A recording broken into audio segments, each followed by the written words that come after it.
Hello everyone and welcome back to my channel. In today's video we are going to be unpacking the month of July as it relates to our finances. We're going to be talking about basically everything that transpired as far as, you know, any wins, any losses, any achievements, any goals met, basically all of the things. So if that is of interest to you, then please keep watching. Okay, so today we'll do something a little different. We're going to talk about the moves first, and then we'll talk about the mishaps, and then within the mishaps, obviously, hint hint, we're going to talk about the income, whereas typically I like to do things a little bit differently. So that is going to be the schedule of events for today. So let's go ahead and talk about the money moves for the month of July. So the first money move is that my husband got a new job, and as I was updating this list, I was thinking about how I had the same move on our list for June, and that is because my husband was offered a position in June, but I guess the beauty of being able to take your time as you're interviewing and looking for new opportunities, as we are both doing, is the ability to kind of say no, or to wait out, or to really think and process before taking a job opportunity. And so in July, he interviewed for another job, which was the job that he wanted, and he landed that job, and he's already started that job. So yay for him for a new job, but I guess through the lens of someone who is, like, as far as the financial aspect of it, an increased salary will come with this role, better benefits, benefits at all, obviously, if you know anything about his previous job, and then also a much better retirement package and all of that. So we are really excited for that. And that is hands down the best thing to happen for us for the month of July. I was sharing our money moves with you getting a new job as the top thing. Anything you need to say or have to say? Let's get it started. Let's get it started in here. Never mind. Let's get it started. You know what? Never mind. The next money move is that we got a $50 Visa gift card from my husband's previous employer. Obviously, that is pretty thoughtful. It's not all the time or really ever that we get any like unexpected money outside of stimulus checks, or really just any money at all. We don't really get any like income that we don't actually work for or earn. So that was really exciting. It was like a going away gift. And so we purchased, I think, food and alcohol with that money like immediately. Next up, one of our goals or to-dos was to purchase our friends an anniversary gift, and we were able to do that. We purchased them a custom charcuterie board, and we sent them edible arrangements, and so that shook out to be about what I was expecting it to be as far as the income. That wasn't too off, but that is what we got them for their anniversary. Also, I had a friend who was having a baby. I love baby showers, but we did not go to it. Never planned on it because it was 7 hours away. So we did send an Amazon gift card because that is where they were registered. Lastly, we paid my husband's medical bills. That was celebratory because it was a pretty penny, and we were able to go ahead and pay it and get it out of the way. So that is another money move for the month of July. And then finally, I did not get any further beauty after the top of the month. So at the beginning of July, my niece and I went to get our nails done. It's a month later, I still have on the same nails. They're falling off. And we got our eyebrows done, and I paid for that. So altogether it was like $120. But since then I have not spent any further money on beauty, because when my hair appointment canceled at the beginning of July, I committed to going natural and wearing my natural hair for the rest of July. And here it is August, and I am still wearing my natural hair. And also, after I did spend that money at the nail salon, I didn't spend any more of my personal allowance. So for frivolous personal spending or whatever for the month of July, I just spent the $60 on me basically, and then the $60 on my niece. So that is all I spent for July, which I thought was really good. And that's why I'm considering it a money move. But now let's go ahead and talk about the money mishaps. So the first money mishap mirrors the opposite, is the polar opposite of the first money move, and that is that we experienced and are experiencing a severe loss of income. So my husband had put in his 2 weeks, although we didn't even really expect for him to stop working in July. We didn't expect for him to interview and get the job that he really wanted in the month of July. So we didn't even really anticipate a loss of income technically at all, but we especially didn't expect for the family-owned business that he was working for to go ahead and tell him that because it was slow, basically, that he could go ahead and not return. So that ended up being another loss of a paycheck.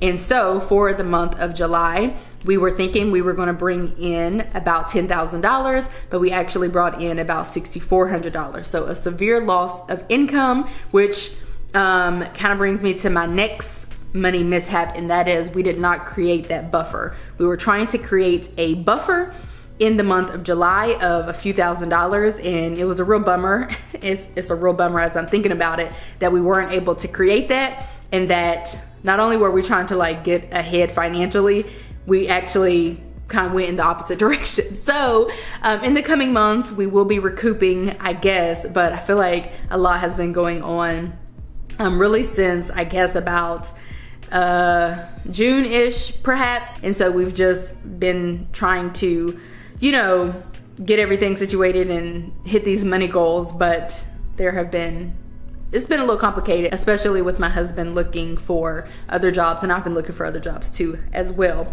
But another money mishap is that with all of this, we did not do any additional investing. We weren't planning to going into July, hence the reason for us trying to create the buffer. But that was, I guess I really don't feel it, or we really don't feel it or feel the hit of it until we don't get those constant notifications about our investments and, you know, what the rate of return is at the time. Definitely we took a big hit in July by not doing any additional investing. Also in the month of July, we did not add to my LV bag fund. At the beginning of January, I decided that I was going to create an LV bag fund. It's kind of like I had some discretionary income that was coming in every month, and I decided that I was going to start saving all of my affiliate income from a particular company, since I never really pay a whole lot of attention to it anyway, and I was going to start using that money to contribute to my dream bag, which is an LV bag. And you probably don't hear me talking a whole lot about clothes and shoes and all of that, but I do stan a bag. Like, no matter what I look like, my bag is going to be on point, and that's just what it is. And I don't even spend a whole lot on bags. I don't have any like fancy, you know, super fancy designer bags or anything like that. So I figured if I hit my weight loss goal this year, or whenever I hit my weight loss goal, or even as a push present, I could reward myself with an LV bag. And so for the last couple of months, I have not been contributing to this fund because we really haven't been in a financial space for me to be able to do so. Like, I could contribute a little bit, I guess, but I really can't be contributing at the rate that I was contributing. So we've just been using that money for other things, that affiliate income. So that was a hit that we took in the month of July. Also, we got a second medical bill. It doesn't sound like a lot in comparison to the first medical bill. So my husband's first medical bill was like $1,700 and some change. And then this other one that we came across was like $100 and change. And basically, you know, it all kind of went together towards the same time that he had gone to the hospital, the same visit.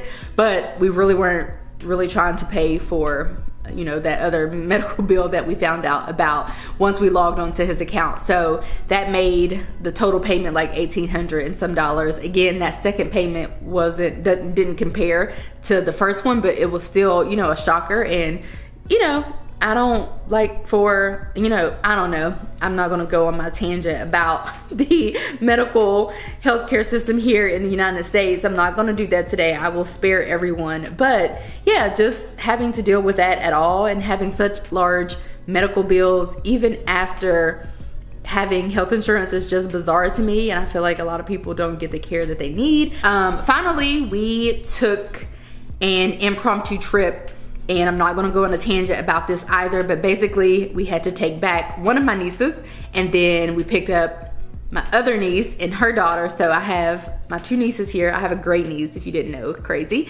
They are both here at the filming of this video. They just got here a couple of days ago. So they will be here for a couple of weeks, and then we will take them back. And the trip was just kind of impromptu because I was, so it wasn't very planned out. Plus also I was thinking and hoping that my sister could meet me like halfway, because driving 7 hours, I mean, it's a whole weekend excursion, like to prepare for the trip, making sure my dog is situated, because she doesn't, her anxiety is currently too high to take on such a trip. And then it kind of depends on where we're going to stay, whether she can stay with us or not. And so we haven't really been anywhere since we got the dog, but I'm learning that is actually quite frustrating trying to do any kind of impromptu, if you will, type of trips, because we have to figure out what we're going to do with the dog. I have to like clear my schedule. My husband has to clear his schedule if he's going to come too, which I prefer him to come on long road trips so we can drive, you know, together. Yeah, I did some driving this time. Go me. Did I shoot? Oh my God, I may have done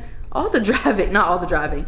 I think he maybe drove up and I drove back. But, you know, we have to drive up, stay, sleep, drive back. It's a lot, but it wasn't that expensive, maybe like $100. We slept over with my cousin, so it wasn't that big of a deal, but it was an impromptu trip and something that, you know, kind of was not budgeted for or planned for, obviously.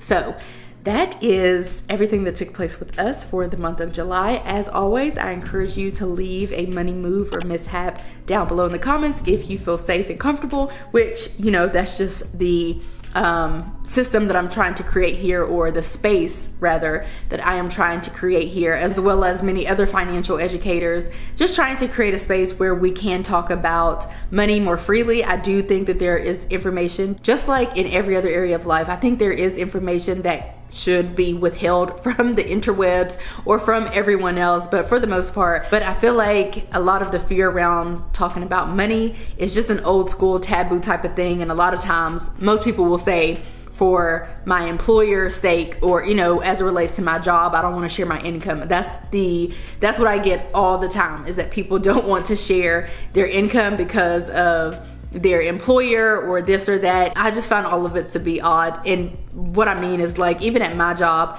my supervisor somehow doesn't know how much we make. The people that she supervises and the people that work under her, she doesn't know how much we make. And then it just seems to be like this huge secret type of thing, which then fosters more secrecy with everyone else. And I'm not really a secretive person. I'm pretty much an open book, but then I'm like, don't want to share certain things either. It's just a very weird thing that we have going on here. But I just like to create space for people to, you know, share wins and losses, because I feel like we need to celebrate wins, just like financial wins rather, just like we celebrate something else. Like if you have a baby, or you graduate, or you do this or you do that, I feel like we should celebrate that. Similarly to, we celebrate a person paying off a credit card, or a person, you know, just having some type of financial win. Nobody asked me about any of this, so I'm just gonna stop my tangent now, because I can go on and on and on about, you know, social justice issues and the like, but I am going to stop right now. Again, share if you feel comfortable. I hope that you guys enjoyed this video, and I will see you in my next one. Bye guys.